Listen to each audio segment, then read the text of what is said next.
ಹಾವೇರಿ ಜಿಲ್ಲೆಯ ಗ್ರಾಮವೊಂದು ಕನ್ನಡಮಯವಾಗಿಬಿಟ್ಟಿದೆ. ಯಾಕಂದ್ರೆ ನುಡಿ ಸಂಭ್ರಮಾಚರಣೆ ಅಂಗವಾಗಿ ಕನ್ನಡ ಕಲರವ ಜೋರಾಗಿದೆ. ಆ ಕಂಪು ಹೇಗಿದೆ ಬನ್ನಿ ನೋಡೋಣ.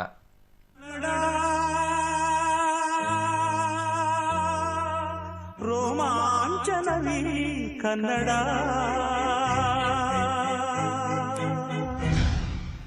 ಹಾವೇರಿಯ ಹಾನಗಲ್ ತಾಲೂಕಿನ ಅಕ್ಕಿ ಆಲೂರು ಗ್ರಾಮದಲ್ಲಿ ಕನ್ನಡದ ಕಲರವ, ಸಾಹಿತ್ಯದ ಬಗ್ಗೆ ಜಾಗೃತಿಯನ್ನ ಮೂಡಿಸುವ ಫಲಕಗಳು, ಮನೆ ಮುಂದೆ ಕನ್ನಡದ ಬಣ್ಣ ಹೊತ್ತ ಆಕಾಶ ಬುಟ್ಟಿಗಳು, ದುಂಡಿ ಬಸವೇಶ್ವರ ಜನಪದ ಕಲಾಸಂಘದ ಬೆಳ್ಳಿ ಹಬ್ಬದ ಸಂಭ್ರಮವಿದು.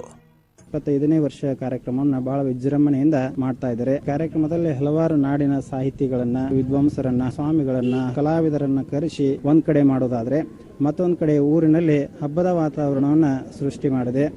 ಮಠದ ಆವರಣದಲ್ಲಿ 3 ದಿನಗಳ ಕಾಲ ನಡೆಯುವ ನುಡಿ ಸಂಭ್ರಮದಲ್ಲಿ ಖ್ಯಾತ ಸಾಹಿತಿಗಳು, ಚಲನಚಿತ್ರ ನಟರು, ಗಾಯಕ ವಿ ಮನೋಹರ್ ಭಾಗವಹಿಸಲಿದ್ದಾರೆ. ಇದಕ್ಕಾಗಿ ಇಡೀ ಗ್ರಾಮವೇ ಕನ್ನಡಮಯವಾಗಿದೆ.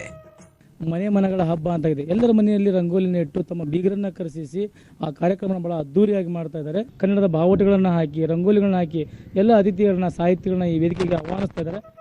ಒಟ್ಟಿನಲ್ಲಿ ಅಖಿಲ ಭಾರತ ಕನ್ನಡ ಸಾಹಿತ್ಯ ಸಮ್ಮೇಳನವನ್ನು ಮೀರಿಸುವಂತೆ ನುಡಿ ಸಂಭ್ರಮ ಮನೆ ಮಾಡಿರುವುದಂತೂ ಸತ್ಯ. ಕ್ಯಾಮರಾಮನ್ ನಾಗರಾಜ್ ಜೊತೆ ಫಕೀರಯ್ಯ ಗಣಾಚಾರಿ, ಪಬ್ಲಿಕ್ ಟಿವಿ, ಹಾವೇರಿ.